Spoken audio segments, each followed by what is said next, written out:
What's going on? Welcome back to Trending Stocks. Today we're going to talk to you about SoFi. Give you a quick overview of some of the data points, break down what moved it, and go over everything else you need to know. But first, make sure to hit that thumbs up. And with that, let's get right to it. So SoFi went down 1.1%, 1576 the low. So that was kind of the Powell sell-off that did happen, and then 1634 the high. So that was more of the recovery from the sell-off that occurred straight away, right out the gate. So yeah, a lot of volatility throughout the day. So this sell-off right here that happened was prompted because of this. So the trade balance came in at negative 122.11 billion, and the forecast was negative 106. So that's kind of threw the market off a little bit. So that's what prompted a pullback. But in SoFi's case, you're having a lot of big money buying the dip, essentially, and you can kind of see that based on this as well. So these are all the transactions occurring on the secondary market above $100,000. So like I said, a lot of big money was really getting back into SoFi, but Powell kind of threw a wrench in everything. So starting off, give yourself a pat in the back. We survived Powell. It wasn't as crazy as a lot of people really thought it was going to play out, only because he generally was neutral on everything. The only negative thing that he did kind of bring up that at least stood out to me was in regards to the tariffs and how it could potentially be very damaging. He initially started off by saying that he wasn't going to be commenting on that, but I think he kind of got pushed a little bit to answer one or two questions on that. Aside from that, like I said, just generally neutral, but it caused a lot of volatility with SoFi and just the broader market. But we could be seeing some cuts potentially in the foreseeable future. Just it's going to be based on a lot of the data points as per usual. So right now for the March 19th meeting, there is that 18% likelihood of a cut. And so kind of low stuff. So I think it's going to be pushed back a little bit more, as you can kind of see. So for the May meeting or possibly June now. So still, it is what it is. Let me know your thoughts on that. Aside from that, though, SoFi didn't have any news, no SEC filings. As far as latest ratings, only one did come out today. That was from Mizuho. Dan, who has a 56% success rating, gave a buy $20 price target. So right now we do have two ones that are at 20. So you have Kyle with Needham, and then Dan as well, the most recent one. And then you have 119, so that's Jeffries John, who has a 61% success rating. So a lot of analysts are relatively optimistic on SoFi, and I think you're going to be seeing more and more volatility with these innovative stocks, as Wall Street doesn't necessarily know how to appropriately value like SoFi, and I think the more notable one as well is Palantir, because you're getting these 8 and 950 ratings, and then at the same time you're having $20 ratings. So it's kind of polar opposites. So let me know your thoughts on that.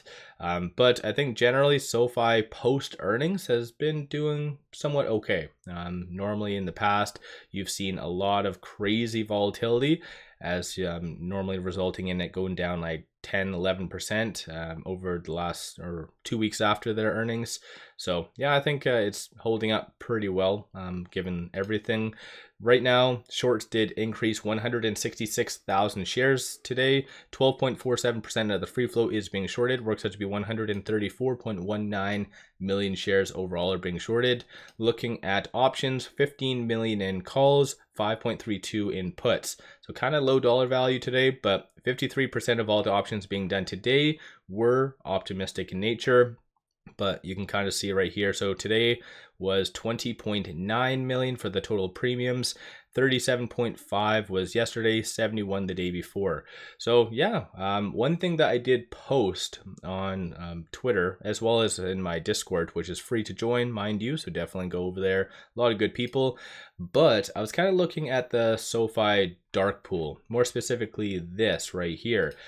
And I know dark pool isn't something I normally bring up. I always bring up like what's happening on the secondary market for big transactions, and maybe going forward I'll start bringing up dark pool transactions. But generally, if we kind of look here at the dark pool transactions in combination with what actually happens on the stock price, this might single-handedly be the best indicator out there. And actually, I'll just double check, make sure you can see it. My face isn't there. Okay, yes, that's good.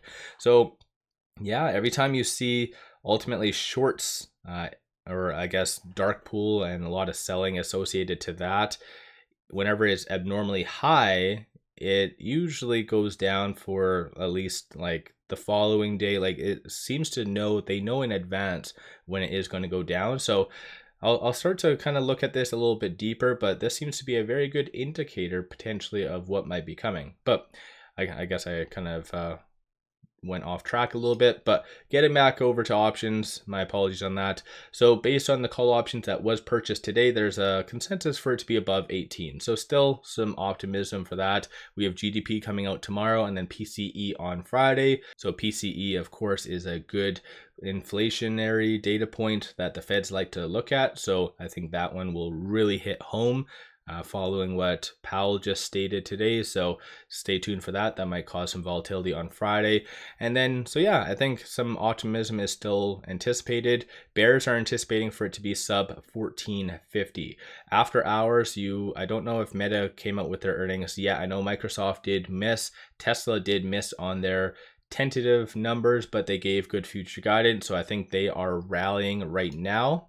So it looks like Tesla is up 4.81%, so that might potentially fuel some optimism going into at least tomorrow a little bit. But right now, with it closing at 15.99, it is trading between this R1 and the pivot. 16.72 is going to be the next strong target / resistance point, which I didn't and wasn't touched today.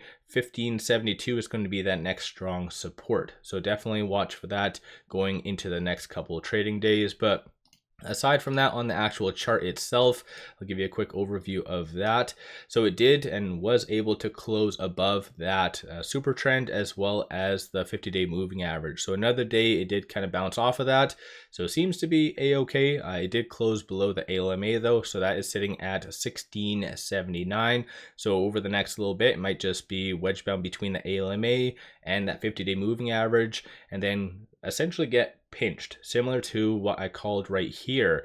When they kind of diverge and they cross, usually results in either a aggressive move upwards or downwards. I think given the momentum and leading into the earnings this time period right here at the beginning of January, it was fair to assume that it was going to go higher. So I think that similar scenario is going to eventually play out, most likely resulting in early next week.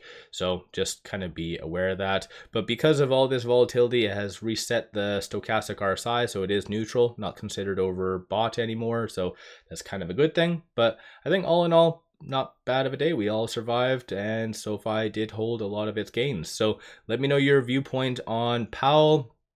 Data points, do you think that we're going to be moving higher, lower? What is your general thoughts on all of that? Don't forget to hit that thumbs up and subscribe. I always greatly appreciate that. And like I mentioned as well, pop over to my Discord, completely free. A lot of good people out there. So link in the description below and also the comments. With all that, appreciate all of you watching.